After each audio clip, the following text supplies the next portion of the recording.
Controlling क्या है? It refers to the bringing the actual result closer to the desired result. Desired result, मान लो मैंने आपको बोला कि मान लो मेरे को 2000 कारों का प्रोडक्शन करना था, एक्चुअल रिजल्ट आया मान लो 1900। तो अभी मैं क्या करूंगा, मेरे को रिजल्ट क्या चाहिए था? 2000 का, 2000 कारों का प्रोडक्शन चाहिए था, पर एक्चुअल रिजल्ट क्या आया? 1900। तो मैं क्या करूंगा, ऐसे एफर्ट लगाने वाला हूं कि मेरे जो एक्चुअल रिजल्ट आए हैं वो डिजायर रिजल्ट के नजदीक तक तो कम से कम पहुंचे। तो मैं उन कारणों का पता लगाऊंगा, उन रीजन का पता लगाऊंगा कि हमारा यहाँ पे जो 100 का डेविएशन आ रहा है वो कारण, उस डेविएशन आने के पीछे कारण क्या है, प्रॉब्लम कहां पे आई, मशीन में प्रॉब्लम आई, वर्कर्स के अंदर प्रॉब्लम आई, या साल में छुट्टियां ज्यादा हो गई, तो प्रॉब्लम कहां पे आई, उन प्रॉब्लम का कारण ढूंढूंगा, फिर उसको मैं दूर करूंगा। और दूर करने के बाद मेरे को अपने रिजल्ट डिजायर्ड रिजल्ट के नजदीक लेकर आने हैं कि डेविएशन मेरा कम से कम हो जाए। 100 से डेविएशन मान लो 90 हो जाए, 80 हो जाए, 70 हो जाए, कि डेविएशन कम से कम हो जाए। मतलब कंट्रोलिंग रियलिटी में क्या है, डिजायर्ड रिजल्ट के नजदीक हमको पहुंचना होता है, हमको कंट्रोल करना होता है, डेविएशन को फाइंड आउट करना होता है, एक्चुअल रिजल्ट को स्टैंडर्ड रिजल्ट के साथ कंपैरिजन कराना होता है। तो ये है हमारी कंट्रोलिंग की लास्ट स्टेप, जो मैनेजमेंट का हमारा लास्ट फंक्शन है और सबसे इंपॉर्टेंट फंक्शन है। मैं आपको फिर से रिपीट कर रहा हूं, अगर हम कंट्रोलिंग नहीं करते हैं, अगर हम कंट्रोलिंग ही नहीं करते हैं, तो मैनेजमेंट के जो बाकी के 4 फंक्शन है, प्लानिंग, ऑर्गेनाइजिंग, स्टाफिंग और डायरेक्टिंग, उनका करने का कोई वैल्यू नहीं रह जाता। इसलिए कंट्रोलिंग करना हमको बहुत जरूरी होता है, क्योंकि कंट्रोलिंग के बिना आप आगे चल ही नहीं पाओगे, आप पता ही नहीं लगा पाओगे कि बिजनेस में हमारा प्रॉफिट हो रहा है या लॉस हो रहा है, बिजनेस लॉन्ग रन में चलेगा कि नहीं चलेगा, आपकी फाइनेंशियल पोजीशन अच्छी आएगी कि नहीं आएगी, आप लॉन्ग टर्म में सर्वाइव कर पाओगे नहीं कर पाओगे। तो कंट्रोलिंग करना बहुत जरूरी होता है। तो अब हम क्या करते हैं, सबसे पहले कंट्रोलिंग की फीचर्स देख लेते हैं, देन हम देखेंगे कि कंट्रोलिंग की इंपॉर्टेंस क्या होती है। तो कंट्रोलिंग के फीचर के अंदर सबसे पहला फीचर है फंडामेंटल फंक्शन।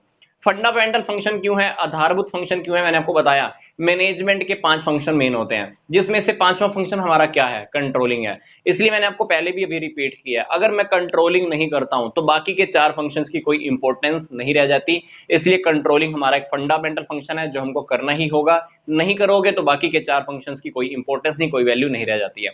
दूसरी बात, essential function of the every manager, ये एक ऐसा फंक्शन है जो हर मैनेजर के लिए जरूरी होता है, क्योंकि टॉप लेवल मैनेजमेंट क्या देखता है, टॉप लेवल मैनेजमेंट कंट्रोल करना चाहता है, क्या कंट्रोल करना चाहता है कि मैंने जो पॉलिसी बनाई, जो मैंने रूल्स एंड रेगुलेशंस बनाए, क्या वो इंप्लीमेंट हो रहे हैं कि नहीं हो रहे हैं। मिडिल लेवल मैनेजमेंट के लिए कंट्रोलिंग क्यों जरूरी है, क्योंकि मिडिल लेवल मैनेजमेंट ये देखना चाहता है कि जो काम उनको दिया गया है उसके अकॉर्डिंग काम हो रहा है कि नहीं हो रहा है। इसलिए हर टाइप के मैनेजमेंट के लिए, हर टाइप के मैनेजर के लिए, चाहे वो टॉप लेवल है, मिडिल लेवल है, चाहे लोअर लेवल है, वो हर कोई कंट्रोल करना चाहता है।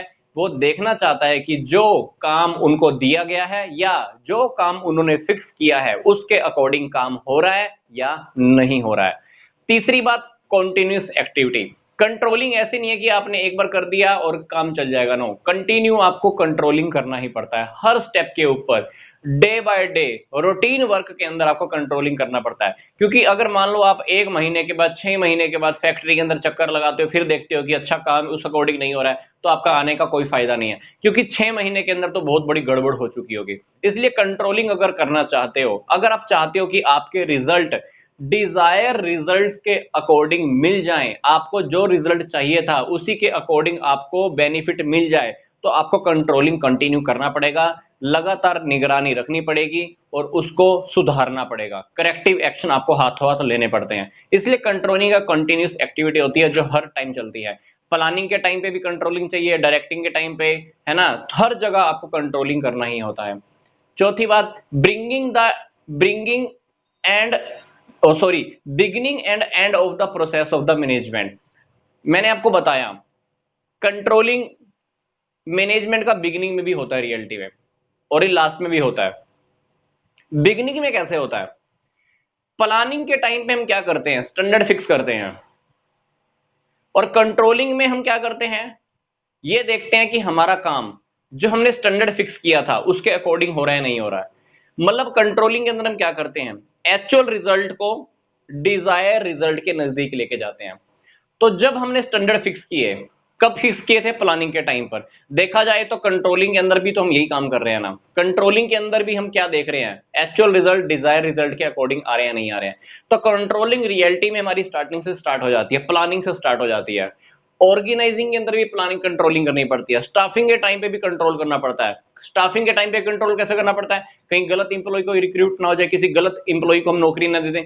डायरेक्शन के टाइम पे भी कंट्रोलिंग करना पड़ता है, लास्ट में तो कंट्रोलिंग आपको करनी ही पड़ती है। तो देखा जाए तो कंट्रोलिंग आपकी स्टार्टिंग में भी है और कहीं ना कहीं आपकी लास्ट में भी है। फिर नेक्स्ट है looking back and forward. Controlling आपका पीछे देखना भी और आगे देखना भी है। कंट्रोलिंग पीछे देखना क्यों है? क्योंकि जब आप कंट्रोल करते हो, किस लिए कंट्रोल करते हो? क्योंकि आप पास्ट के रिजल्ट के बिहाफ पर कंट्रोल करते हो कि आपका रिजल्ट पीछे आपने जो स्टैंडर्ड फिक्स किए थे उसके अकॉर्डिंग आपका रिजल्ट आ रहा है कि नहीं आ रहा है, ताकि आप अपना फ्यूचर सिक्योर कर सको, ताकि फ्यूचर के अंदर ऐसी प्रॉब्लम ना आए, ऐसी मिसलीडिंग या मिस हैपनिंग ऐसी फ्यूचर में आपकी दोबारा घटित ना हो और ऐसी ऐसी प्रॉब्लम बार बार रिपीट ना होती रहे। इसलिए प्लानिंग के अकॉर्डिंग हमको कंट्रोल करना पड़ता है। इसलिए कंट्रोलिंग कहते हैं, कंट्रोलिंग पीछे देखना भी है और आगे देखना भी है। पीछे देखना क्यों? कंट्रोल करते हो आप पास्ट के बिहाफ पर, कंट्रोल करते इसलिए हो क्योंकि आपका फ्यूचर सिक्योर हो जाए। अगली बात, रिलेटेड टू रिजल्ट्स। कंट्रोलिंग का जो फंडा होता है जो वो रिजल्ट्स के साथ होता है। हम कंट्रोलिंग क्यों कर रहे हैं? हमारे पास रिजल्ट आया ये 1900 का, इसलिए कंट्रोलिंग का हमारा जो रिलेशन होता है वो रिजल्ट्स के साथ होता है ना। फिर नेक्स्ट है positive and negative approach. Controlling आप किसी भी टाइप से कर सकते हो, पॉजिटिव वे में भी हो सकती है, नेगेटिव वे में भी हो सकती है।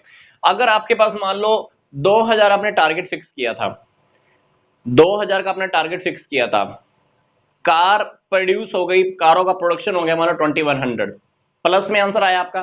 तो पॉजिटिव एक्सपेक्ट का भी आपको पता लगाना है कि मैंने टारगेट रखा था 2000 का, प्रोडक्शन ज्यादा क्यों हो गया?